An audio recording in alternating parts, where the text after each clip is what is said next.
To pray, there's no angels where I go, only pieces that are broken, scattered dreams across the floor. I'm home. Alrighty, hello everybody. This is Kirusho here. Now, whenever we last left off, Midoriya and his team, they had just taken down and murdered Brainiac. Midoriya murdered Brainiac, but his team did play a part in it. Now, along with that, Sayako and Telly, she linked up with his ship. And, well, something odd has happened. Her body started to change, somewhat altering. Her appearance turning more like this. Except with, well, I want to say white hair. But anyways. Now, they arrive back at Sanctuary, the planet they call home. Everyone kind of shocked to see this giant ship. Until it does land. And out steps the crew. Midoriya trying to at least calm everyone down, as Kirishima does run up. He was left behind in order to protect the planet, in case something came by, in case one thing changes about the timeline. Now, with that being said, roughly about a couple hours later to almost an entire day, the scientific division of this city is inspecting and going through a lot of tech, as Sayako is just sitting in the pilot's seat, learning more and more information, along with actually cracking down on this code. The more she learns, the faster she can work on it. So that is what she is doing. In fact, this is fairly insane. Everything she sees, everything she's experiencing, everything she's watching, it's all just wow.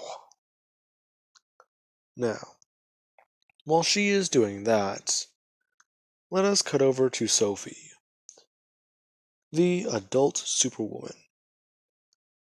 She is having a bit of trouble. Ever since the strange events from today, she's been feeling things change in her mind. Memories of her timeline are being altered, meaning that her past is also being altered, as she does actually wince in pain. And someone just throw her body down onto the table. Someone just leaning over it as she's sitting down, trying to understand what is going on. As she does get a couple memory flashes. She is going to be taking Brainiac's ship and recontinuing his mission, meaning that she is turning into him. She didn't gain the power. He's mind controlling her. He's manipulating her. And that, roughly, they have a few hours before it finally sets in. Her using her speed and immediately heading back over to the ship. And trying to talk with Sayako. However, that doesn't really work out a lot, since she herself does not believe what, well, Sophie is saying. Until eventually they do contact more people. They contact whoever they need to. They contact Midoriya and they contact Raven, since she does at least know a bit more about these departments. Eventually, her arriving. Sophie, she is currently just staring directly at Sayako. If she tries to go for that piloting chair, then she is going to smash it. And they're going to have to get the data the old-fashioned way. Now,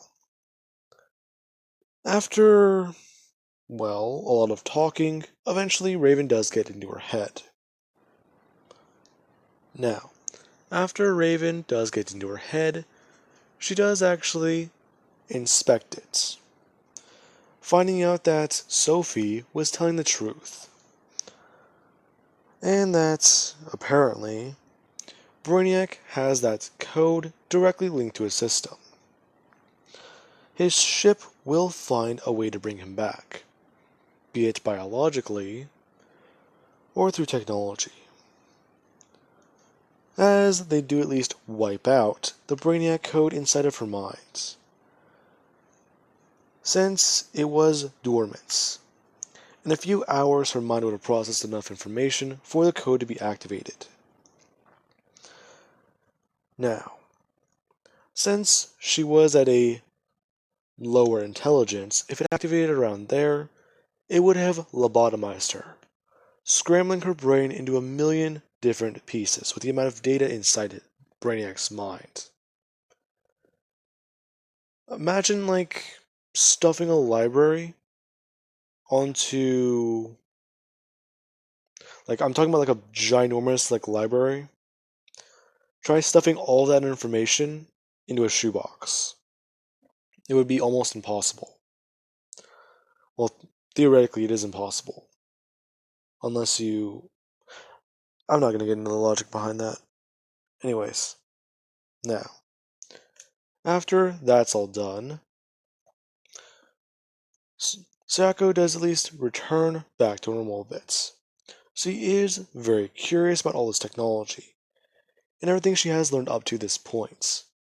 However, she is a lot more cautious, and it's very apparent that she is perfectly fine now. However, Sophie does still have her doubts. The information they recover now, that means that whatever's changing still is being set in motion, since some of her memories have not changed yet. Now, with that being said, whenever Midoriya does see her again, he would begin to ask her questions. Ask her exactly how long would it actually take them to restore these planets. He doesn't know if she was lying to him or not. So, with the help of me, the entire Red Lantern Corps, and other people, how long would it take? Along with that, can you find Ion and Mirio? After that, we can find Hal. Mirio's been gone for a long time. So, I believe that it's time we bring him home. In fact, oh crap. He probably thinks that he's the last human, doesn't he? Well, I mean, Earth was destroyed. Yeah, but he knows we're moving people, right? He's been gone for... Did he even... Shit. Can't imagine what he's going through then right now if he doesn't know. That being what baffles Midoriya, as Sayako does relink up with the machine. Raven monitoring her brainwaves, along with Midoriya and Sophie. As soon as they all look at each other and at least give a signal, at least like a nod or a thumbs up, then they would all know that she will be fine. Her beginning a calculation. Her previous one, she believes, was 3 years, possibly even 4. With the help of the entire Corps, and, well, if you can get the Indigo, Sapphire, and the Sinestro Corps to pitch in, then it will take roughly less than that. In fact, they could possibly do at least a small portion that is in the ship within 2 years. And, well, they can work on finding new home planets for the other ones. She's looking into the database now. Now, with that being said, While she's looking to the database, Midoriya and Sophie would begin to look into the viruses that Brainiac knows of. Anything about a pathogen that can transmutate a body or a living organism. They don't find very much information. The information they do find are on non-humanoid type species. So the genetic variable may not be as similar, since there's nothing above 40 to even 50% genetic relation to a human, let alone a Kryptonian. Now, with that being said, let us cut ahead a little bit of time. I want to say, for right now, roughly about a month later. Sayako and Telly's entire body has changed, along with the fact that she's gotten all the information decoded. She has not slept in over a month. A little over that time. In fact, she's been trying to stay awake as much as possible, staying linked up to the ship for far longer than she could have, uncovering everything, along with Principal Nezu and a lot of other people helping her. The data was astonishing. And, well, Mr. Nezu admitted that she is a lot smarter than him now, and that he'll at least try and help out as much as possible. Now, they have found possibly the location of Ion, and, well, Mirio. Mirio is in a space sector that not a lot of people go to. In fact, this one's more of, what's the best way to say it? Outlaw space. It might as well be, what's the best way to say it? It's like for space adventurers and like other people like that. If you want to go fight some mythical monster and save an alien princess, this is your territory. However, you do have to worry about the outlaws and gangs patrolling space. Now, within the span of this month, heroes have been coming and going from the Hall of Justice. And Midoriya actually did at least post something. Luckily, the internet was one of the things that survived. Getting it back up and running, though, did take a while. So, he does actually pose a question to anyone, any pro-heroes that knew the man named Mirio. The man who, seemingly, lost his quirk one day, and then got it back. He does have his own questions about it, but at the same time, he's guessing that can just be solved by Eri. Now, with that being said, Tamaki and Nejire, the members of the Big Three of UA High School, they would arrive after, well, at least finding out about this question. Tamaki, he is very curious as to where Mirio has been. Nejire, however, she's a bit more worried. Knowing Mirio, he's probably been out there for a long time. He probably has spent every hour of every day looking, and doesn't really sleep much. So, wherever they find him, it's probably going to be either at his highest point or at his lowest. Now, with that being said, Midoriya does also enlist the help of Eri. She does, remember Mirio. And hopefully this will at least help form a connection, since this will at least show that more people survived. Now, with that being said, they would take off and start heading for the space sector. Now, I want to say this is space sector Just some random number. It doesn't really matter right now, but anyways, now, whenever they do arrive, they would find a place. The place is a restaurant, and a lot of people can be seen. In fact, a lot of them are staring at the humans who are currently walking through, along with a lot of them at least staring at Midoriya, not really saying a word. All of them seemingly just getting out of his way. This is a giant trading hub in this area. You can get illegal weapons, ship parts, or other amenities. However, Mario, he is at a restaurant. And, well, surprise, surprise, he's hiding his face, along with the fact that he's not wearing his ring. The only time he puts it on is to talk to the person who serves the food.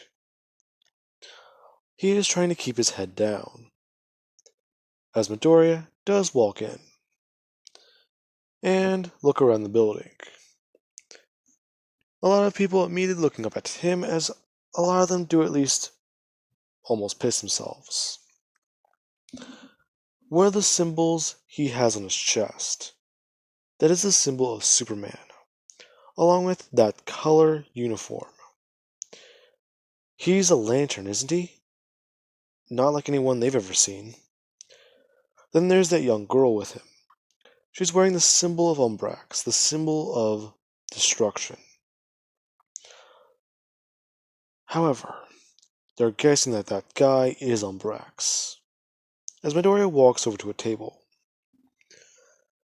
and begins to start asking questions to people there, who are basically cowering in fear, just looking at him. Midoriya then trying to at least ask these questions all around, until Eri does actually step in, asking one of these questions to the person at the bar, who hesitantly responds. They are looking for a man who is blonde, and who does have a Green Lantern ring. Her someone just saying that the only man she's seen in here that's even remotely close to that description is the man over there in the corner. As they all do walk over. As soon as they do, Midoriya asks the question. Mirio Toga? The man's somewhat just looking up from his food. It's this weird blue liquid, but at the same time it does look like oatmeal. Whatever it is, it looks weird. And it's not too good smelling either. The man just looking up from his food as he sees Midoriya. His eyes going to shock for a second as he looks around at all the people there. And, well, surprise, surprise. Mirio just looks back down, just asking exactly why are they here. Tamaki and Nedre sitting down, saying that they came here to find him. He's been gone for a long time. Yeah, well, so is Earth.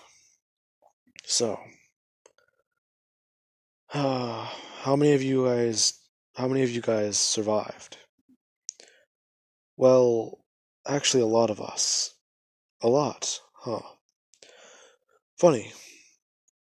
I had a lead. I wanted to find someone. I wanted to find you guys. Funny surprise I get whenever I go back to Earth and not even the fucking sun is there. In fact, the only thing left of that place is just a bunch of debris floating out in space, in the asteroid belts. Do you have any idea what it was like to see that? I had so much hope. Then just that. I don't think you understand. Now, This is whenever Mirio would just look at Midoriya, saying that he's guessing he had something to do with it. Mirio, no, he didn't. And why are you wearing the symbol of his symbol? You don't deserve to wear that. Mirio's just stumbling up to his feet and trying to punch Midoriya in the face. Midoriya catching his fist and just saying that that is not a good idea. In fact, you're going to break that hand. I could just use my quirk. You know, the thing you don't have. Now, with that being said, Eri would step in the way, informing Mirio that he has no right to talk that way about Mr. Midoriya.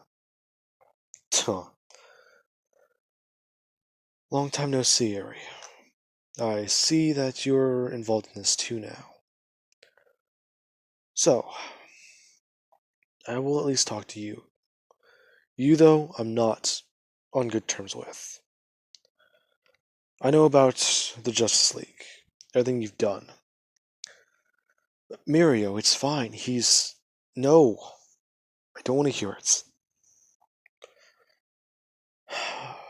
But I do have a question, though. Is our town alive? Yes. In fact, most of our population's alive. 10% of us managed to escape the explosion, along with the damage caused to the Earth. But it's gonna be fine. And just so you know, you didn't fail anyone. They tried for months. In fact, they even bought us time. Midoriya helped organize and at least plan a way to warm up the Earth. They moved it closer to the sun. We had almost a full month to try and prepare, let alone try and solve the problem. When our brightest minds couldn't, Midoriya, he at least did something. He ordered all of his troops, all of his lanterns, and everyone to move the Earth. It was a plan someone came up with. However, Midoriya thought ahead. He knew it would not work. They couldn't stop that thing. They couldn't stop him just looking down. Nedre speaking up, saying that it was called the Sun Eater. Mirio looking up at her hearing that, asking what did it do. It did exactly what it sounds like, Mr. Mirio. Eri interrupting, saying that it ate the sun. It swallowed it whole and sent the earth into a darkness. Midoriya is someone just saying. Mirio staring up at him and asking him exactly why did he do it. Tell me that. Along with that, why do you wear his symbol? You're not... Yeah, long story.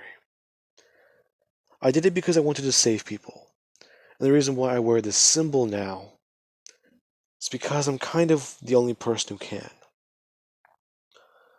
Whenever this thing was going to happen to Earth, there was going to be an explosion. Superman's body emitted so much radiation absorbed by the sun that it was going to explode, destroying the polar ice cap. Whenever I found out about it, there needed to be a way for it to be released. And, well, yeah.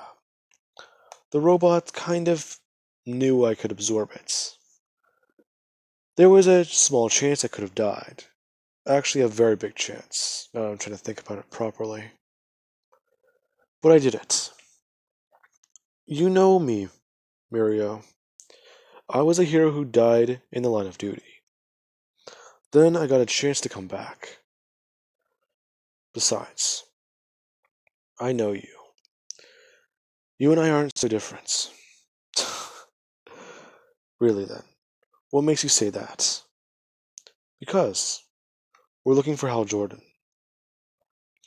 In fact, we think we're going to know where to find him fairly soon. Besides, don't you want to come back home? Your mission is over, Mirio Toga. We will find Hal Jordan soon. You are not alone. You are not the sole survivor of Earth. Come back to Sanctuary. That's what we call the place. Mirio just getting up. And, well, at least hugging his friends. As he somewhat just begins to tear up thinking. Sir always told him to keep that smile on his face. Damn it. I don't... Mary just looking down defeated, saying that he'll come. But, well, what about... Yeah, don't worry. We'll figure all that out at home. As they do at least take flight, getting back to Sanctuary. Mario seeing the planets, and looking at everything. The place is a utopia. There's no wars, there's no hate. In fact, just looking down at the street, he doesn't even see any crime. No one's in hero suits. What's going on here? People just trying to survive. Now, as they do get Mirio briefed on the situation, along with him finding out about the Flash, and, well, the new Brainiac.